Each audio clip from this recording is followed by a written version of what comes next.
지난 시간에 제가 뭐라고 말씀드렸습니까?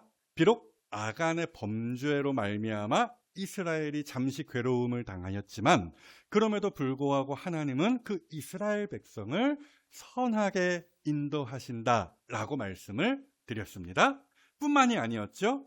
그 가운데에서 여호수아가 보여준 모범도 있다라고 말씀을 드렸습니다. 그것이 무엇이냐? 바로 하나님의 말씀이 딱 떨어졌을 때에 그 말씀을 받들며 최선을 다하여 순종하는 그 모습을 여호수아가 보여주었다라는 것이었죠. 자, 어찌되었든 이런 식으로 하나님의 은총과 사람의 순종이 아름다운 조화를 이루어서 아이성 전투는 누구의 승리로 끝이 났습니까?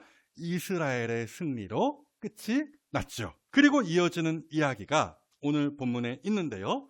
되게 뜬금없이, 그렇죠? 이스라엘 백성이 가나안 땅 정말로 한가운데로 들어가서 거기서 예배를 드리더라는 겁니다. 당연히 이 가운데에서 우리가 얻을 수 있는 교훈이 수두룩한데요.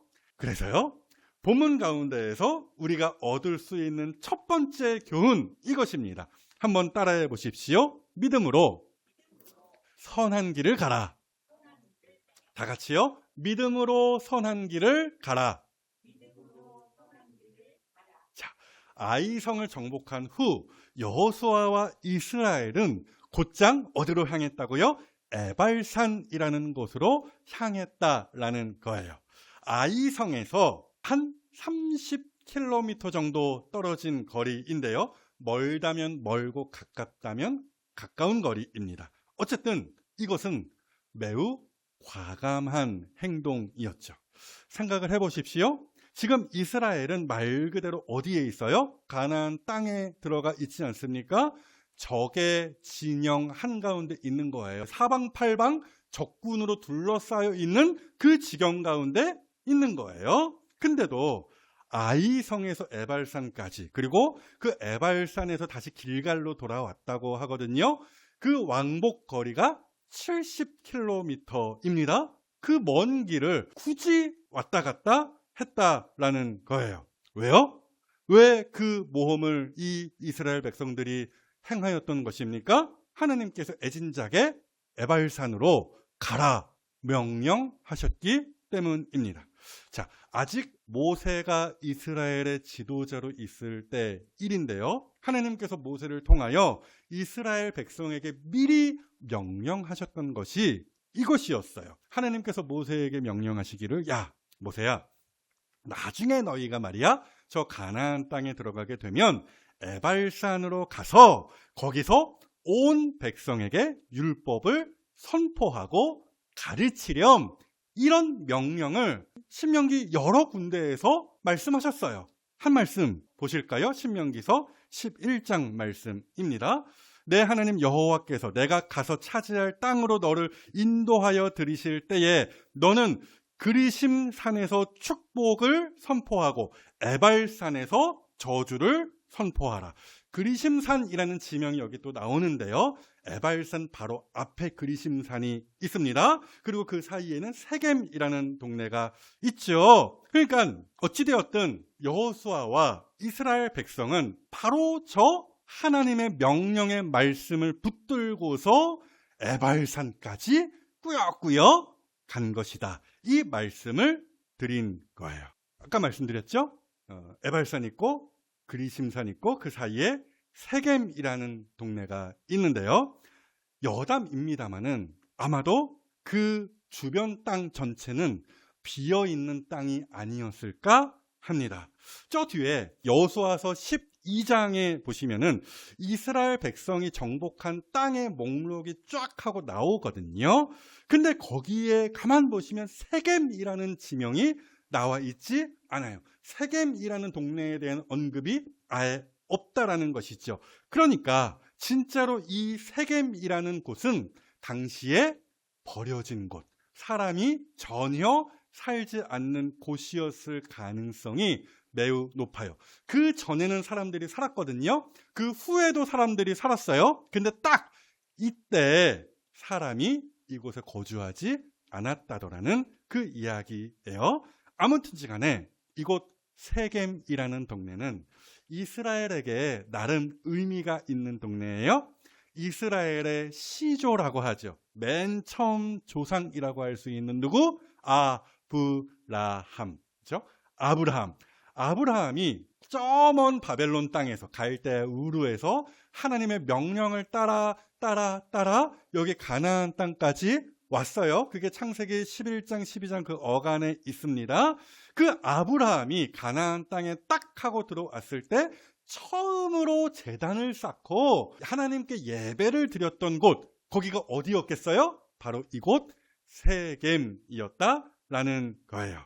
오늘 이스라엘이 바로 그 세겜 땅을 밟은 것이에요. 어찌되었든 여호수아를 필두로 하여 언약궤를 맨 제사장들이 세겜 그 한복판에 서고, 이쪽으로는 그리심산 쪽으로는 6지파, 그리고 에발산 쪽으로는 또 6지파가 서서 한쪽에서는 축복의 말씀을, 또 한쪽에서는 저주의 말씀을, 그러니까 순종하면 복을 받는다라는 축복의 말씀이고 불순종하면 저주를 받는다라는 그 저주의 말씀을 다 같이 번갈아 가면서 읊으면서 그 말씀대로 지키며 살겠습니다 맹세했다라는 거예요.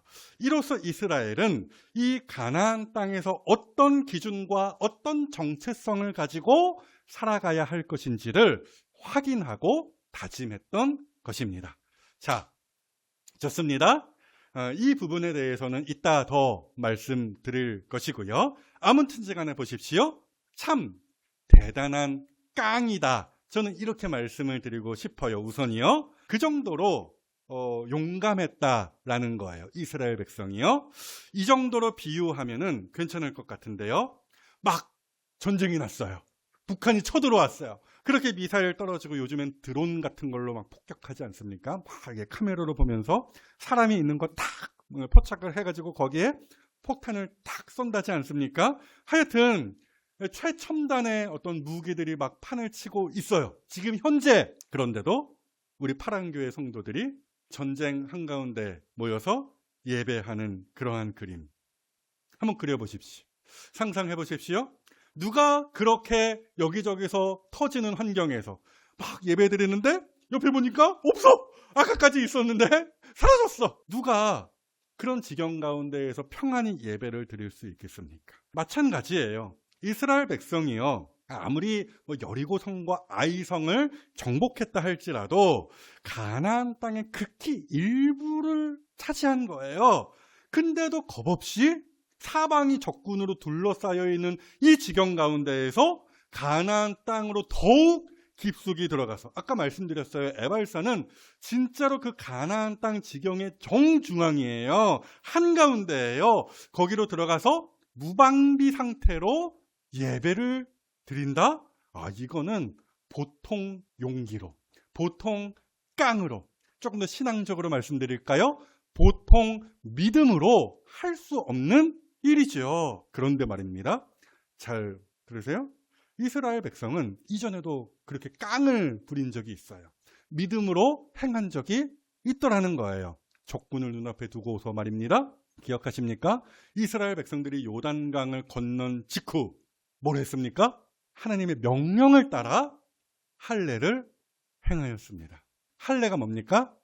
남자의 거시기 끝에 살을 살짝 칼로 베어내는 종교 예식이거든요. 신앙적인 의미로서는 내 생명이 하나님의 것입니다. 우리의 가문, 내 인생이 하나님의 손 안에 있습니다라는 신앙 고백입니다. 아무튼지 간에 남자들이 할례를 받으면 며칠간 꼼짝하지 못하죠. 여러분, 이게 말이 되는 일이에요? 전투를 코앞에 두고, 그것도 여리고성, 그 강력한 성을 코앞에 두고서 모든 병사들을 움직이지 못하게 만든 거 아닙니까?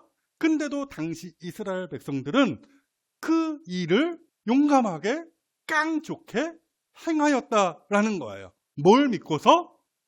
하나님의 보호하심을 믿고서. 그렇죠? 하나님께서 보호하실 것이기에 당장 할례를 받고 다 드러누워도 괜찮다. 하나님이 우리를 지키신다. 이 믿음으로 이스라엘 백성은 그 전투 일보 직전에 할례를 행했던 것이에요. 마찬가지죠. 오늘 본문의 이야기가 마찬가지 그림입니다. 이스라엘 백성들이 뭐하러 세겜으로 또 그 에발산으로 그리심산으로 향하여 갔던 것입니까? 하나님의 명령을 따라간 거예요. 그렇죠? 모세를 통하여 미리 명령하셨던 그 말씀을 따라 하나님을 예배하기 위하여 그 먼 길을 어린 아이들 다 데리고서 갔더라는 거예요. 그러면 하나님이 보호하시겠지. 그렇죠? 이 믿음으로 이스라엘은 거기까지 쭉 걸어서 들어가 예배할 수 있었던 것이죠. 사랑하는 여러분, 동일합니다. 성도가 말씀을 따라 순종하는 마음으로 또 거기에 플러스 깡으로 신앙적인 표현으로 한다면 믿음으로 그 선한 길을 갈 때에 그 길을 누가 지키고 보호하신다라는 거예요? 하나님이 지키시고 보호하신다라는 것입니다. 아멘.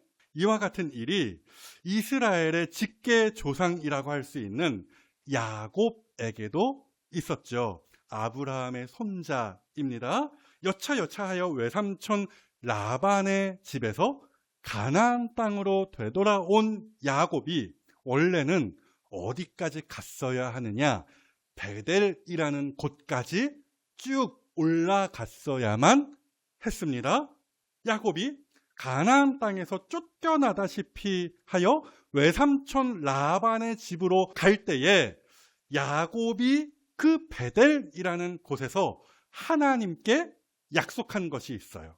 그것이 무엇이었냐? 내가 다시 무사히 이 가나안 땅으로 되돌아온다면 제가 이곳 베델에서 하나님을 예배하겠습니다. 어디 딴 데로 새지 않고 이 베델로 곧장 와서 하나님을 예배하겠습니다. 이 약속을 하나님 앞에 드렸습니다. 야곱이요. 근데요, 20년 만에 야곱이 다시 가나안 땅으로 되돌아왔을 때 베델로 갔다 안 갔다? 안 갔다라는 거예요.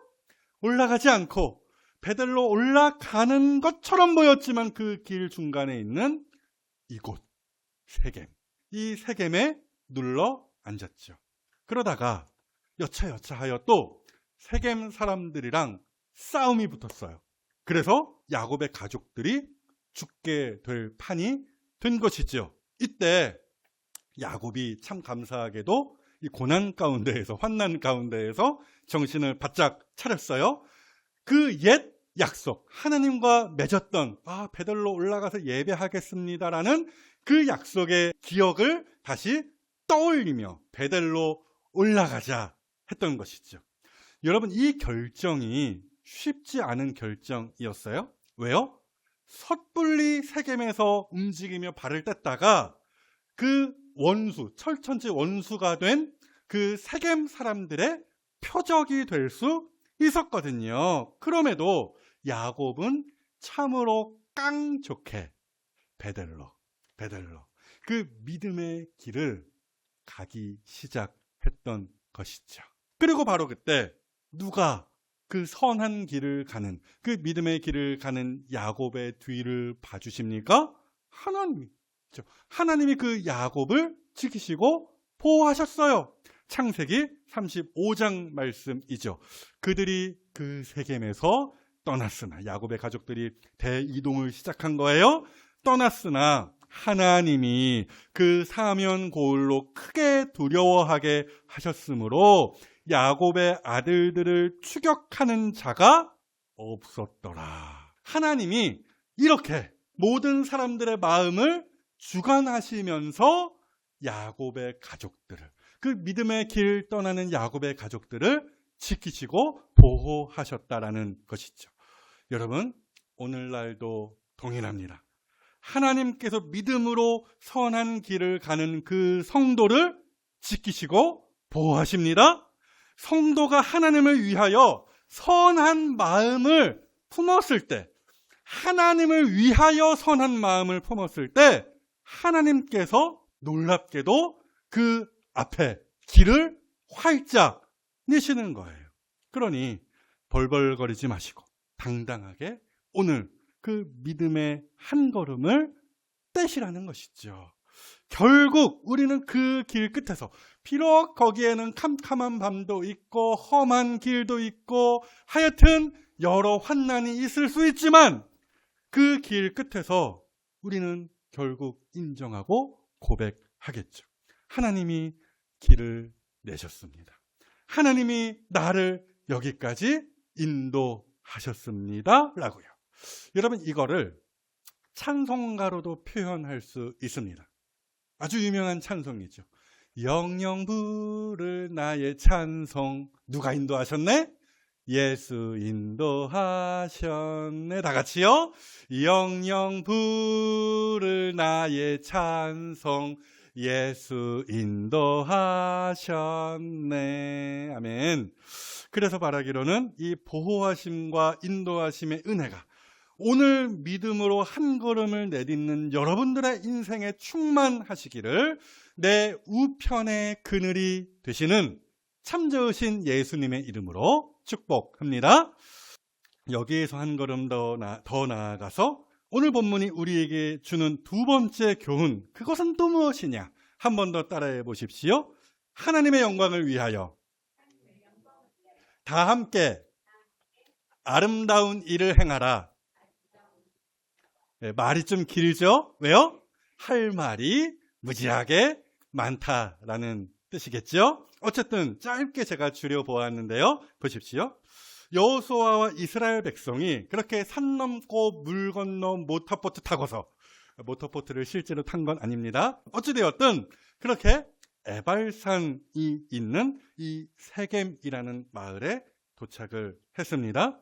이곳에서 이스라엘 백성이 한 일이 뭐였다고요? 일단은 에발산에 제단을 쌓고 거기에서 번제와 화목제라는 예배를 드렸습니다. 그리고 돌들을 거기에 세우고서 그 돌에 율법을 새겨 넣었다라는 것이죠. 그리고 그 기록된 율법을 여호수아가 모든 백성 앞에서 낭독하는 것으로 이 세겜에서 에발산과 그리심산을 마주본 이 세겜에서의 종교 의식이, 이 예배가 마무리된다라는 것이에요. 자, 그리고요, 우리는 이 대목에서 주목할 만한 점이 딱 세 가지 있는데요.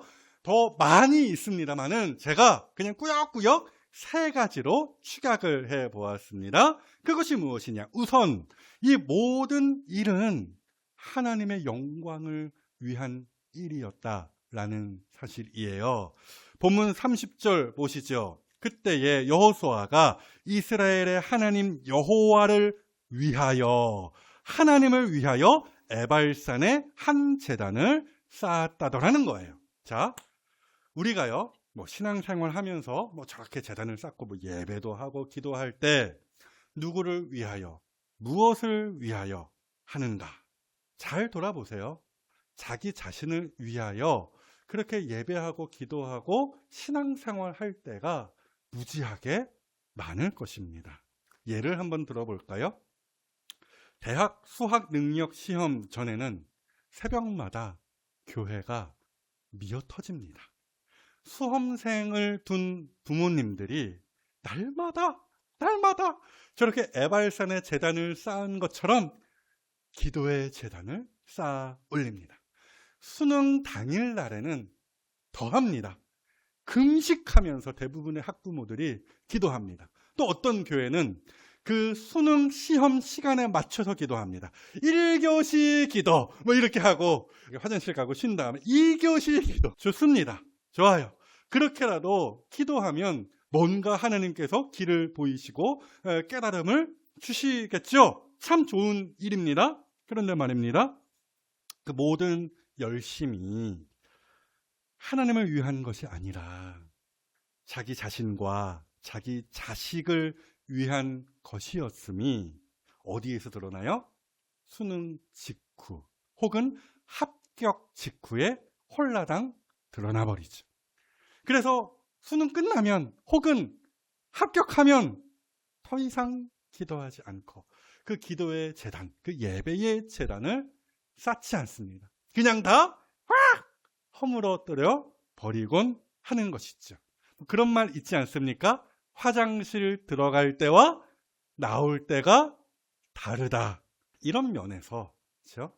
이런 면에서 여호수아와 이스라엘 백성이 오늘 보여준 모습은 참 본받을만 하다라는 것이죠.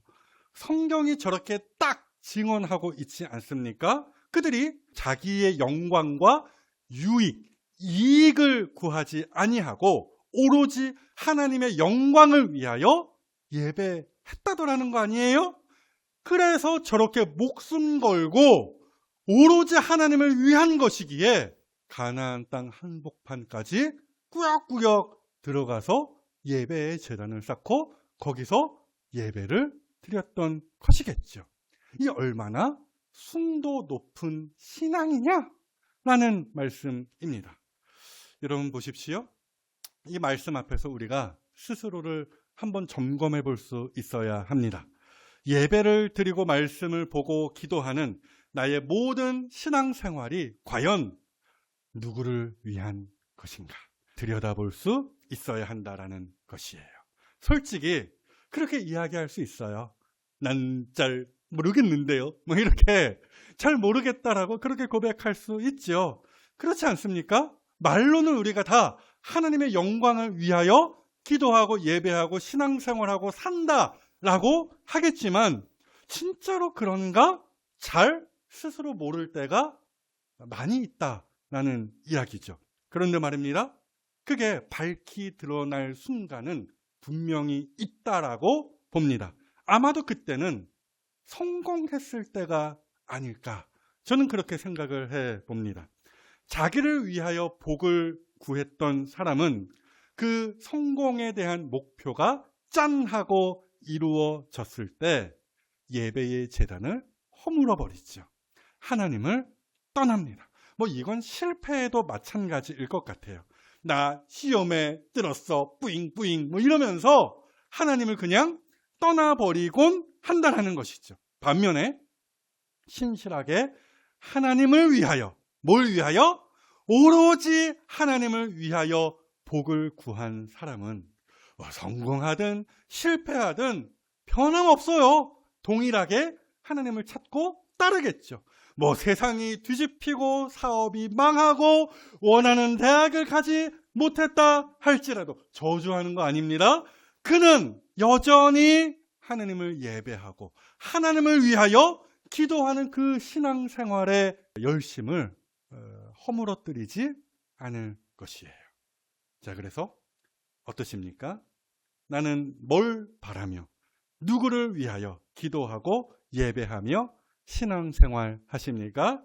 바라기로는 이 말씀 앞에서 스스로의 신앙을 다시 한번 점검하시고 오로지 하나님을 위하고 하나님을 향하는 이 신앙의 본질을 회복하시는 이 자리에 성도들이 다 되시기를 우리 주님의 이름으로 먼저 축복합니다.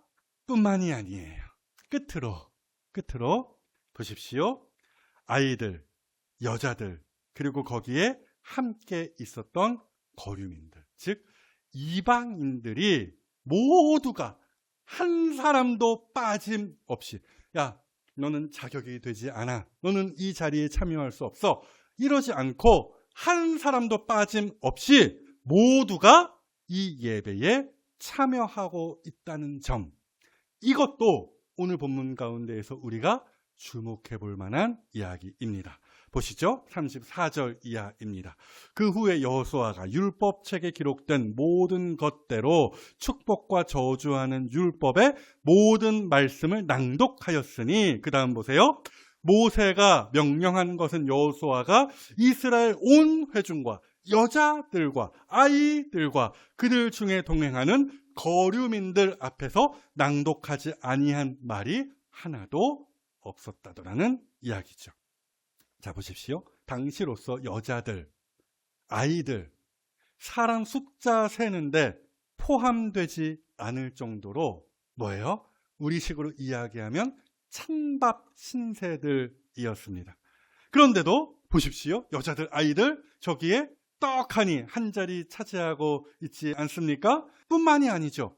거류민들이라고 했습니다. 뭐라고요? 이방인들이에요. 그렇죠? 아브라함의 혈통은 아니었지만 하나님을 따르기로 결심한, 개종한 이방인들. 필시 저기에는 누가 있었겠어요? 여리고성에서 구원받았던 누구? 기생 라합.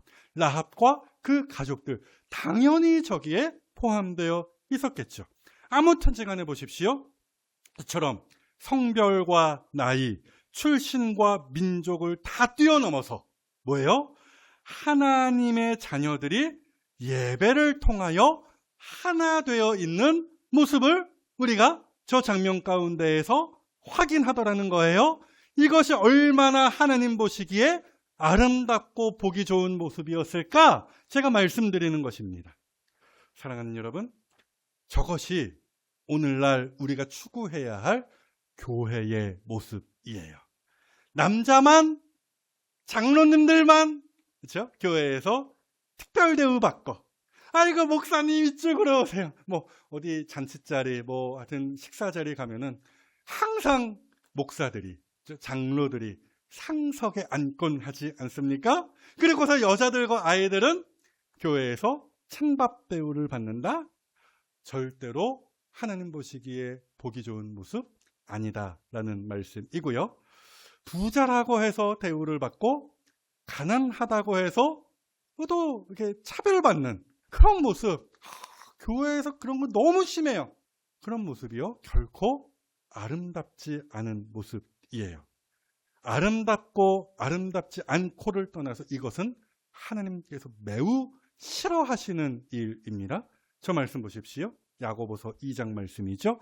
만일 너희가 사람을 차별하여 대하면, 누구는 부자라고 해서 아이고 여기 앉으십시오. 야고보서에 그런 말씀이 있어요. 누구는 가난하다고 해서 아이고 뭐 저기 알아서 찾아서 앉으십시오. 뭐 이런 식으로 사람을 차별하여 대하면 죄를 짓는 것이니 율법이 너희를 범법자로 정죄하리라. 보십시오.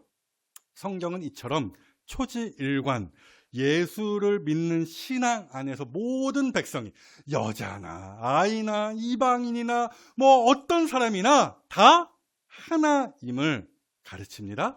갈라디아서 3장의 말씀이 그 사실을 확실하게 이야기하죠.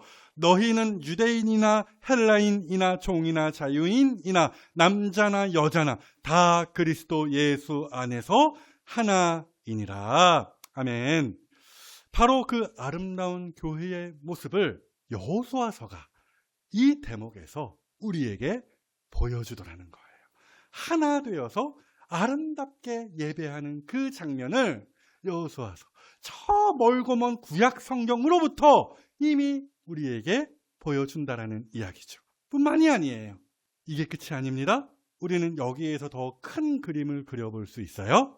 잘 들으십시오. 우리는 장차 저 천국에서 그 장엄한 모두가 하나 되어 예배하는 바로 그 장면을 보게 될 것입니다. 완성된 교회로서의 크디 큰 예배 공동체, 신앙 공동체의 모습을 우리가 두 눈으로 확인할 것이에요. 계시록이 그 장엄한 풍경을 우리에게 이렇게 미리 보여주죠. 2일 후에 내가 보니 각 나라와 족속과 백성과 방언에서 아무도 능히 셀 수 없는 큰 무리가 다 같이 나와 흰 옷을 입고 손에 종려나무 가지를 들고 보좌 앞과 어린 양 앞에 서서 큰 소리로 외쳐 이르되 구원하심이 보좌에 앉으신 우리 하나님과 어린 양께 있도다.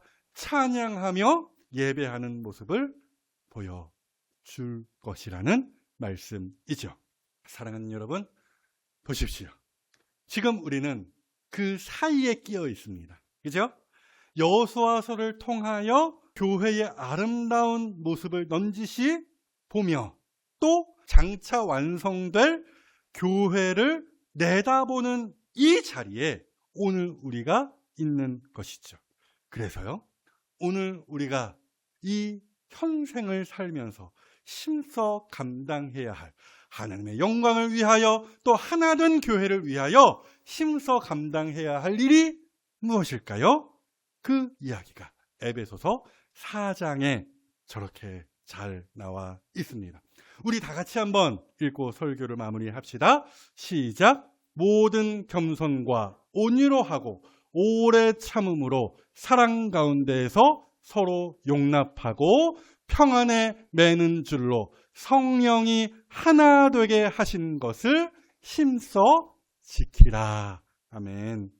그러므로 명심하십시오. 우리가 이렇게 한 교회로 부르심을 받은 이상 노인이나 아이나 남자나 여자나 배웠거나 못 배웠거나 가졌거나 덜 가졌거나 우리는 예수 안에서 보다 하나다라는 거예요.